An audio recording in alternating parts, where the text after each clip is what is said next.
حماد کی شہادت نے ابو احمد کو توڑ کر رکھ دیا تھا۔ یوں تو اس جنگ میں جو نہ جانے ابھی اور کتنی دیر تک انہوں نے لڑنی تھی، اب تک سینکڑوں نوجوان اس کا ساتھ چھوڑ گئے تھے۔ اسے اپنے اگلے پل کا گمان بھی کب تھا؟ نہ جانے کب موت کا پھندا اس کے گلے میں پڑ جائے۔ وہ جانتا تھا دنیا کے کسی بھی کونے میں فلسطین کے لیے کام کرنے والے کسی بھی شخص کی خبر اگر یہودیوں کو ہو جائے تو وہ اسے زندہ نہیں چھوڑتے، خواہ اس کی کچھ بھی قیمت ادا کرنی پڑے۔ لیکن وہ مطمئن تھا کہ اس کا مشن زندہ ہے، اس راستے کی منزل شہادت تھی۔ اس بات میں شک ہی کب رہا تھا؟ ان لوگوں نے ذلت کی اس زندگی کی خواہش کبھی بھی نہیں کی تھی۔ وہ تو زندہ تھے کہ اپنی زندگیوں میں کس طرح اپنا آزاد وطن دیکھ لیں۔ ابو احمد نے اپنی رہائش گاہ بدل لی تھی۔ وہ اسکاٹ لینڈ کے شہر ڈنڈی میں آ گیا تھا۔ اتفاق سے اسے یہاں اچھی نوکری مل گئی تھی۔ اس علاقے میں آئے اسے چند روز ہی ہوئے تھے جب ایک روز فیصل کا فون آ گیا۔ کل ویکنڈ ہے، تم ایڈنبرا کا قلعہ دیکھنا پسند کرو گے؟ ابو احمد سمجھ گیا کہ کوئی ضروری اہم بات ہے۔ ہاں ہاں کیوں نہیں، اس نے جواب دیا۔ ٹھیک ہے، اگر تم صبح 8 بجے نکلو تو 10-11 بجے تک بآسانی وہاں پہنچ جاؤ گے۔ میں قلعے کے مرکزی دروازے پر تمہارا منتظر رہوں گا۔ خدا حافظ، کل انشاءاللہ وہیں ملاقات ہوگی۔ خدا حافظ۔ سلسلہ منقطع ہو گیا۔ فیصل عراق کا رہنے والا ان کا مجاہد ساتھی تھا۔ ابو احمد کو ساری دنیا میں اپنے ہم خیال ساتھیوں کی تلاش اور ضرورت رہتی تھی۔ ستم ظریفی حالات نے انہیں بالآخر ایک دوسرے سے لندن کے ایک زیر زمین ریلوے اسٹیشن کی انتظار گاہ میں ملا دیا تھا۔ دونوں کی پہلی ملاقات ابو احمد کی دانست میں اتفاقیہ تھی، لیکن فیصل کے لیے نہیں۔ وہ ایک باقاعدہ منصوبے کے تحت ابو احمد سے ٹکرایا تھا۔ عراق کی انٹیلیجنس نے بعد از خرابی بسیار اس بات کا پتہ لگایا تھا کہ ابو احمد فلسطینی جاں باز ہے اور عراق کے اس منصوبے میں اہم رول ادا کر سکتا ہے جس پر عراق حکومت سرگرمی سے عمل پیرا تھی۔ جولائی 1980 میں صدر صدام حسین نے بغداد کی ایک نیوز کانفرنس کو خطاب کرتے ہوئے اسرائیل کو للکار کر کہا تھا کہ یہودیوں کی غلط فہمی جلد دور ہو جائے گی۔ وہ کہتے ہیں کہ عربوں کو ٹیکنالوجی اور سائنس کا علم نہیں اور ہم صرف اچھے صحرائی اونٹ سوار بنا سکتے ہیں۔ شاید یہودیوں کے اعصاب پر یہ خبر موت بن کر گرے کہ اب عراق ایٹم بم تیار کرنے کی صلاحیت حاصل کر چکا ہے اور ہم جب بھی چاہیں دنیا کو یہ کر کے دکھا سکتے ہیں۔ یہ معمولی دھمکی نہیں تھی جسے اسرائیل نظر انداز کر دیتا۔ سن 1971 سے اسرائیلی ملٹری انٹیلیجنس نے عراق کو خطرناک دشمن قرار دے رکھا تھا۔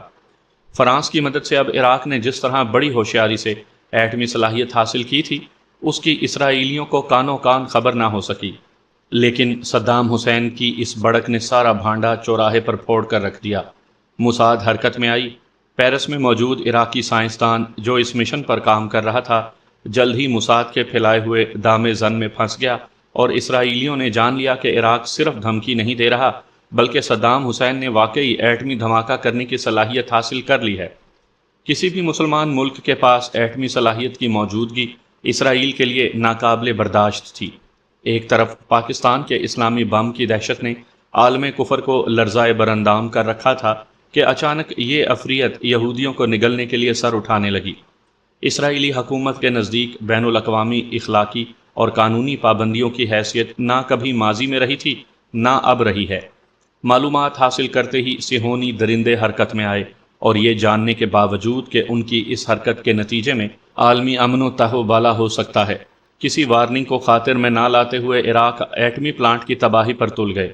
7 جون 1981 کو 4 بجے سپہر اسرائیل کے خفیہ فوجی ہوائی اڈے بیرشیبا پر 24 امریکی ساخت F-15 اور F-16 طیارے خصوصی مشن پر روانگی کے لیے تیار کھڑے تھے۔ ان کا ٹارگٹ یہاں سے 650 میل کی مسافت پر بغداد کے نزدیک ٹیوا ٹیتھا تھا، عراق کا نیوکلیئر پلانٹ، جہاں صہیونیت کے سر پر لٹکتی خطرے کی تلوار موجود تھی۔ اسرائیل کے ایک سویلین بوئنگ طیارے کے پہلو با پہلو سفر کرتے یہ جنگی جہاز جنہوں نے اپنے ریڈیو جام کر رکھے تھے اور کوئی ایسا سگنل ان سے نشر نہیں ہو رہا تھا جو راستے میں پکڑا جا سکے، اپنی منزل کی طرف گامزن تھے۔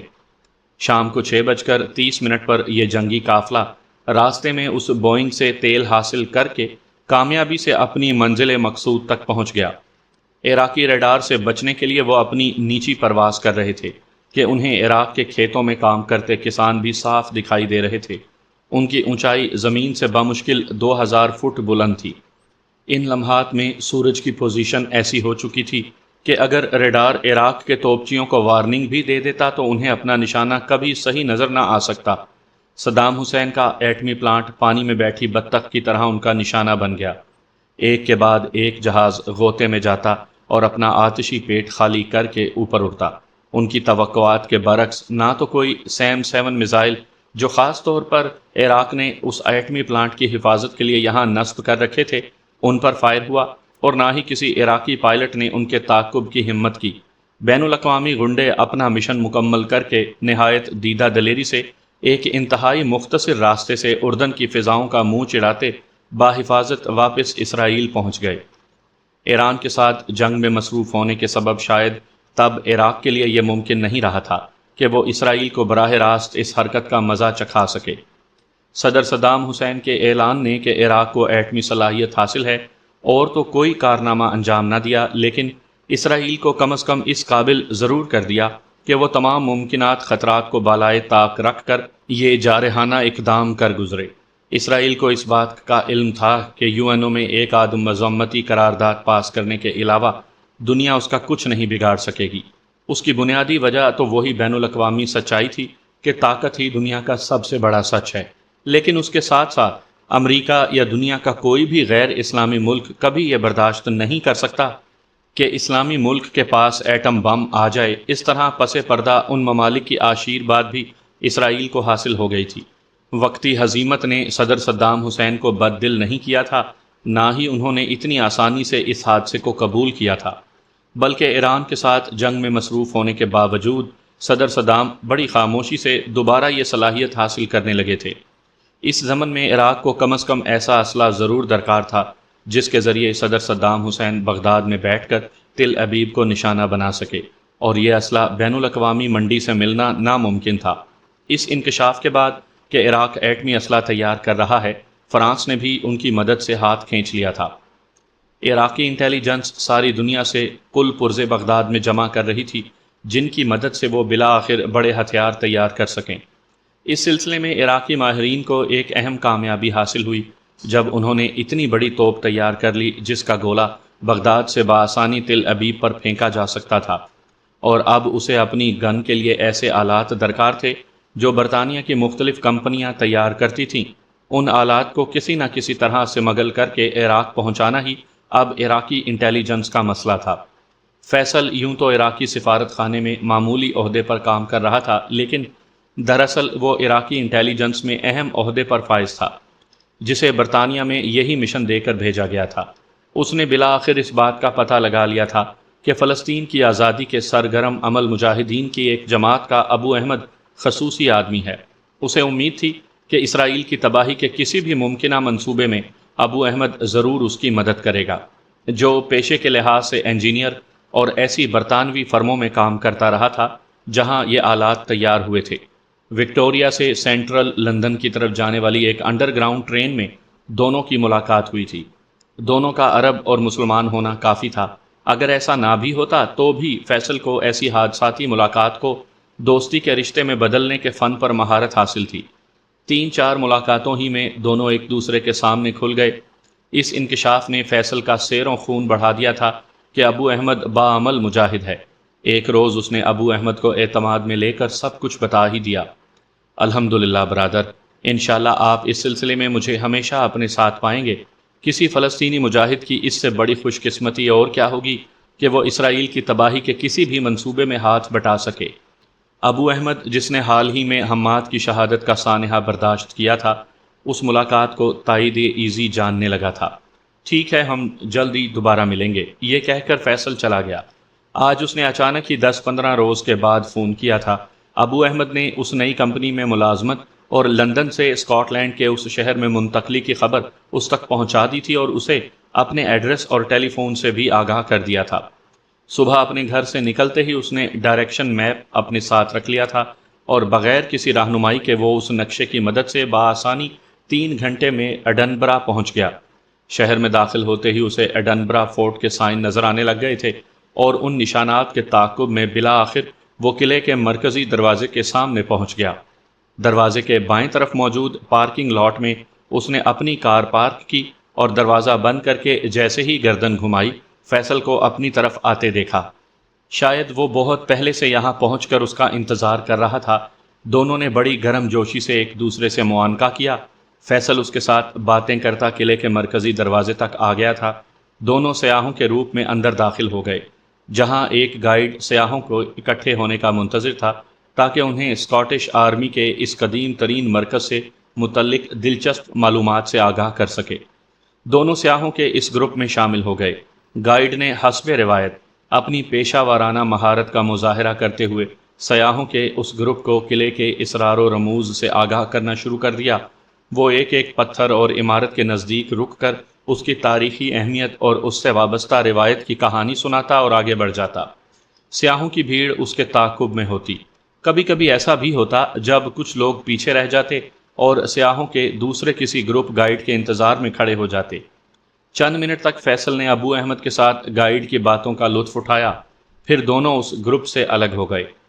فیصل اسے لے کر قلعے کی اس دیوار کی طرف جا رہا تھا جہاں کبھی بیرونی حملہ آوروں کو روکنے کے لیے توپیں نصب کی گئی تھیں۔ یہ گوشہ خالی تھا۔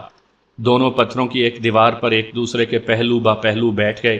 فیصل نے اپنے گلے میں لٹکتا کیمرہ ہاتھ میں اس انداز سے پکڑ لیا تھا جیسے وہ تصویر کشی کرنے جا رہا ہو، لیکن کیمرے کا کور اتارتے ہوئے اس میں سے ایک چھوٹا سا کاغذ نکال کر اس نے ابو احمد کو تھما دیا۔ اس کاغذ پر بڑی مہارت سے ایک توپ کا نقشہ بنایا گیا تھا جس میں موجود کچھ پارٹس کی تفصیلات ایک کونے میں انہیں تیار کرنے والی فیکٹریوں کی تفصیل کے ساتھ لکھی تھی۔ ہمیں فوری طور پر ان 3 چیزوں کی ضرورت ہے، فیصل نے نقشے پر 3 جگہ باری باری انگلی رکھتے ہوئے کہا۔ لیکن یہ تو مجھے علم ہے، فیصل نے ابو احمد کی بات کاٹتے ہوئے کہا، کہ ان کا حصول بہت مشکل ہے لیکن ناگزیر ہے۔ تم جانتے ہو ان کے بغیر ہمارا منصوبہ ادھورا رہ جائے گا اور دشمن… میں جانتا ہوں برادر عزیز، میں جانتا ہوں ان کا حصول ناگزیر ہے اور میں وعدہ کرتا ہوں کہ یہ حاصل کر کے رہوں گا۔ فی الوقت ہمیں پہلی چیز مل سکتی ہے کیونکہ یہ میری فیکٹری میں تیار ہوتی ہے اور میں اس کے لیے کچھ بھی کر گزروں گا، کچھ بھی۔ ابو احمد نے بڑے مضبوط لہجے میں کہا۔ فیصل نے اسے سارا نقشہ زبانی ازبر کرنے کی تلقین کی اور تھوڑی دیر کے بعد اس نے سگریٹ سلگانے کے بہانے لائٹر سے وہ کاغذ جلا کر راکھ کر دیا، پھر اسے پاؤں تلے مسل دیا تھا۔ یہ حرکت اس ماحول میں بڑی عجیب لگتی، لیکن اس نے اطمینان کر لیا تھا کہ کوئی ان کی طرف متوجہ نہیں، یوں بھی وہ خاصے غیر آباد حصے میں موجود تھے۔ دونوں نے ممکنہ طریقے جن سے یہ سامان حاصل ہو سکتا تھا ایک دوسرے کو بتانا شروع کیے، اور 2-3 گھنٹے تک تبادلہ خیال کے بعد ان کے ذہنوں میں ایک منصوبے کا خاکہ تیار ہو چکا تھا جس میں اہم کردار بہرحال ابو احمد نے ادا کرنا تھا۔ دوپہر کا کھانا انہوں نے نزدیکی ہوٹل میں اکٹھے کھایا اور وہیں سے ایک دوسرے سے الگ ہو کر کار پارکنگ کی طرف چل دیے۔ فیصل نے وہاں کار پارک نہیں کی تھی۔ اس بات کا اندازہ ابو احمد کو اس طرح ہوا کہ وہ اس کے ساتھ نہیں آیا تھا۔ تھوڑی دیر کے بعد ہی ابو احمد ڈنڈی کی طرف عازم سفر تھا۔ اسے یہ کام کسی مدد کے بغیر کرنا تھا، صرف اپنے زور بازو پر، اور باہر صورت کرنا تھا۔ فیصل نے لندن میں اپنے سفارت خانے سے نکلتے وقت خاصی ہوشیاری دکھائی تھی، لیکن وہ برطانوی انٹیلیجنس M5 سے زیادہ ہوشیار نہیں تھا۔ برطانوی انٹیلیجنس کو بھی اس کی اصلیت کا علم شاید کبھی نہ ہو پاتا، لیکن ان کی مشکل موساد نے آسان کر دی۔ ساری دنیا میں اسرائیل کی تلاش اور اس کا خاتمہ موساد کا مشن ہے۔ کوشش کی جاتی ہے کہ کسی ایسے شخص کو جو کبھی مستقبل بعید میں بھی صہیونیت کے لیے چیلنج بنے گا ختم کر دیا جائے گا۔ معمولی شک گزرنے پر دنیا میں ہزاروں انسان موساد کے ہاتھوں مارے جا چکے ہیں۔ بغداد کی پولیس انٹیلیجنس میں موجود موساد کے زر خرید ایجنٹوں کو بھاری معاوضے صرف اسی خدمت کے لیے دیے جاتے تھے کہ وہ عراق کے اندر اور باہر موجود اسرائیلی دشمنوں کا پتہ دے سکیں۔ جس روز عراق کی وزارت خارجہ میں موجود اس خوبصورت سیکٹری خاتون نے، جو نسلاً عیسائی اور موساد کے ایک ایجنٹ کی داشتہ بننے کے بعد اب اسرائیل کے لیے خدمات انجام دے رہی تھی، فیصل کے متعلق اطلاع پہنچائی کہ وہ ایک خاص مشن کے لیے لندن کی عراقی ایمبیسی میں جا رہا ہے، تو موساد حرکت میں آ گئی۔ اپنے محفوظ اور مؤثر طریقے کے مطابق موساد کے ایجنٹوں نے فیصل کے گرد اپنا جال بچھانا شروع کر دیا تھا۔ جس روز فیصل لندن پہنچا اور ایمبیسی میں رپورٹ کرنے کے بعد لندن کو سمجھنے کے لیے باہر نکلا، تو سب سے پہلے ایمبیسی کے دروازے پر جس عراقی طالبہ فہیمہ سے اس کا ٹکراؤ ہوا وہ موساد کی تربیت یافتہ اور آزمائی ہوئی ایجنٹ تھی۔ فہیمہ کا تعلق بغداد کی ایک معزز عیسائی فیملی سے تھا۔ اور اس کا باپ عراق کی وزارت داخلہ میں اہم عہدے پر فائز تھا۔ اس کے دونوں بھائی عراقی پولیس میں آفیسر تھے اور ایسی کسی بھی خاتون کی اہمیت موساد کے نزدیک بہت زیادہ تھی۔ فہیمہ میڈیکل کی اعلیٰ تعلیم کے لیے لندن آئی تھی۔ اس کی لندن آمد کے چند روز بعد ہی جب وہ بڑی پریشانی کے عالم میں اپنے ہوٹل کے کمرے سے باہر نکل رہی تھی، کیونکہ ابھی تک اسے ہاسٹل میں کمرہ نہیں مل سکا تھا، جس نوجوان سے اس کا ٹکراؤ ہوا وہ موساد کا تربیت یافتہ ایجنٹ تھا۔ کمرے سے سیڑھیوں کی طرف جاتے ہوئے وہ خوبصورت عربی نژاد نوجوان جس انداز میں اس سے ٹکرایا تھا، فہیمہ کو علم ہی نہ ہو سکا کہ دراصل وہ اس کی پلاننگ کا حصہ تھا، لیکن جس مہارت کا مظاہرہ اس نے کیا تھا اس سے تو فہیمہ کو اپنی غلطی کا احساس ہونے لگا تھا۔ اچانک ہی وہ سیڑھیوں کے کونے سے نمودار ہوا اور اپنے خیالات کی رو میں بہتی فہیمہ اس سے ٹکرا گئی۔ سوری، اس نے منہ سے بے اختیار نکالا، کیونکہ نوجوان اس سے ٹکرایا وہ اس طرح گرا تھا کہ اس کا چشمہ ٹوٹ گیا تھا۔ کوئی بات نہیں، اس نے اپنا چشمہ سنبھال کر کھڑے ہوتے ہوئے کہا۔ معاف کیجیے، میری وجہ سے فہیمہ کو واقعی دکھ سا ہو رہا تھا۔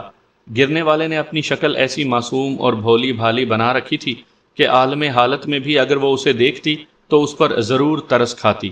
دیکھیے، آپ خواہ پریشان ہو رہی ہیں، ایسی کوئی بات نہیں، یہ تو معمولی سا حادثہ ہے، ایسا کسی کے ساتھ بھی ہو سکتا ہے۔ خدا کا شکر ہے کہ یہ حادثہ مجھے سڑک پر پیش نہیں آیا، ورنہ شاید کوئی کار مجھ پر سے گزر جاتی اور میں آپ جیسی کسی محترم خاتون کا ایکسکیوز بھی نہ سن پاتا۔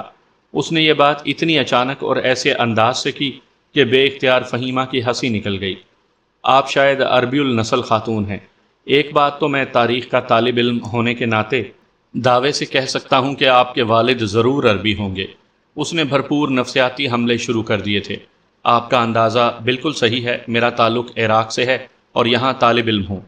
فہیمہ کے اعصاب نارمل ہونے لگے تھے اور پشیمانی کا احساس بھی ختم ہو رہا تھا۔ اس سے پہلے کہ آپ مجھے اپنا نام بتائیں، میرا نام حارث ہے اور ہم میں قدر مشترک یہ ہے کہ ہم دونوں ہی طالب علم ہیں۔ نوجوان نے مسکراتے ہوئے اس کی طرف ہاتھ بڑھایا۔ فہیمہ، اس نے اپنا نام بتاتے ہوئے گرم جوشی سے مسکرا کر اس کا ہاتھ تھام لیا۔ چلیے، یہ تو شکر ہے کہ آپ نارمل ہوئیں۔ ویسے آپ کو رازداری کی بات بتاؤں، میں گزشتہ کئی روز سے خواہش کر رہا تھا کہ یہ اینک ٹوٹ ہی جائے تو اچھا ہے۔ اس نے بڑے اعتماد سے فہیمہ کی طرف جھکتے ہوئے کہا۔ ارے وہ کیوں؟ فہیمہ کی دلچسپی اس نوجوان میں بڑھتی جا رہی تھی۔ یوں بھی حارث میں کسی خاتون کو متاثر کرنے والی بہت سی باتیں موجود تھیں۔ میری ماں کہا کرتی تھی کہ نظر کی اینک ٹوٹنے سے آنکھیں ٹھیک ہو جاتی ہیں، شاید اینک سے نجات مل جاتی۔ حارث نے جواب دیا۔ ارے یہ کیا بھائی، ہم کیا بے وقوفوں کی طرح یہاں کھڑے ہو کر باتیں کر رہے ہیں؟ آئیے نیچے چلتے ہیں، ایک کپ کافی کا تو میں ضرور آپ کے ساتھ شیئر کروں گا، چاہے آپ کا وقت کتنا ہی قیمتی ہو۔ آخر آپ نے میرا نقصان یا شاید میری ماں کے مطابق میرا فائدہ بھی تو کیا ہے۔ یہ کہتے ہوئے اس نے بڑی بے تکلفی سے فہیمہ کا ہاتھ تھام لیا اور اس طرح اسے سیڑھیوں سے نیچے لانے لگا۔ فہیمہ کے لیے انکار کی گنجائش باقی ہی نہیں رہی تھی۔ دونوں ہوٹل کے ڈائننگ ہال میں آ گئے۔ کونے کی ایک خالی میز پر دونوں بیٹھ گئے۔ حارث نے مؤدب ویٹرس کو کافی لانے کا حکم دیا تھا۔ آپ کا تعلق؟ مجھے آج تک معلوم نہیں ہو سکا کہ اس سوال کا مکمل جواب کیا ہے، حارث نے اس کی بات کاٹتے ہوئے کہا۔ میری ماں اسرائیل نژاد تھی اور باپ عراق کا رہنے والا تھا۔ بزرگوں نے بتایا تھا کہ ان کی ملاقات کسی ہسپتال میں ہوئی تھی جہاں میری ماں نرس تھی اور دونوں نے شادی کر لی۔ جب میری عمر 2 سال تھی تو ماں مر گئی اور جب 15 سال ہوئی تو باپ مر گیا۔ بچپن ہی میں میرے والد مجھے یہاں لندن میں لے آئے تھے۔ یہاں معمولی بزنس ہے اور میں نے حال ہی میں تاریخ میں ماسٹر ڈگری لی ہے۔ اب آگے پڑھنے کا ارادہ رکھتا ہوں۔ مجھے میرے ماں باپ نے بغداد کی بہت کہانیاں سنائی ہیں۔ جس محلے میں وہ پیدا ہوا، جہاں پلا بڑا، میرا جی چاہتا ہے کہ بغداد جاؤں، لیکن افسوس جا نہیں سکتا کیونکہ میں اسرائیل میں پیدا ہوا تھا اور برٹش پاسپورٹ رکھنے کے باوجود شاید عراقی مجھے ویزا دینا پسند نہ کریں۔ آخری بات کہتے ہوئے اس کا لہجہ بڑا غمگین تھا۔ اس نے بغداد کے گلی کوچوں کا ذکر اس انداز میں فہیمہ سے کیا کہ اس کے لیے سمجھنا مشکل ہو رہا تھا کہ یہ نوجوان صرف معلومات کی بنیاد پر ایسا کہہ رہا ہے یا واقعی اس نے بغداد دیکھا ہے۔ وجہ کچھ بھی رہی ہو، اس بات کا اندازہ فہیمہ کو بخوبی ہو چلا تھا کہ حارث کو بغداد سے بہت محبت ہے اور وہ عراق کو پسند کرتا ہے۔ پہلی ہی ملاقات میں فہیمہ نے بھی مکمل تعارف کروا دیا تھا۔ جب اس نے ہاسٹل میں داخلے کی مشکل سے آگاہ کیا تو اس نے چٹکی بجاتے ہوئے کہا، کہ یہ اس کے لیے کوئی مسئلہ نہیں اور وہ آج ہی اس کا یہ مسئلہ حل کر دے گا۔ تمہارے کالج سے صرف 15 منٹ کی ڈرائیو پر ایک اپارٹمنٹ میں جگہ مل سکتی ہے، لیکن میں اکیلی شاید اتنا کرایہ ادا نہ کر سکوں۔ بھائی اکیلی کیوں؟ یہاں 3-4 لڑکیاں یا لڑکے مل کر ایسے اپارٹمنٹ کرائے پر لے لیتے ہیں۔ 3 بیڈ روم کا اپارٹمنٹ ہے، 2 لڑکیاں وہاں پہلے سے رہتی ہیں، دونوں بیروت کی رہنے والی ہیں، ایک شاید پڑھتی ہیں اور دوسری جاب کرتی ہیں۔ میں انہیں اچھی طرح جانتا ہوں کہ ان میں سے ایک یعنی ملیحہ جو جاب کرتی ہے میرے ایک کزن کی دوست ہے۔ دونوں شاید جلدی شادی کر لیں گے۔ اگر تم پسند کرو تو ان سے مل لو۔ میرے خیال سے اس سے بہتر جگہ شاید سارے لندن میں نہ مل سکے۔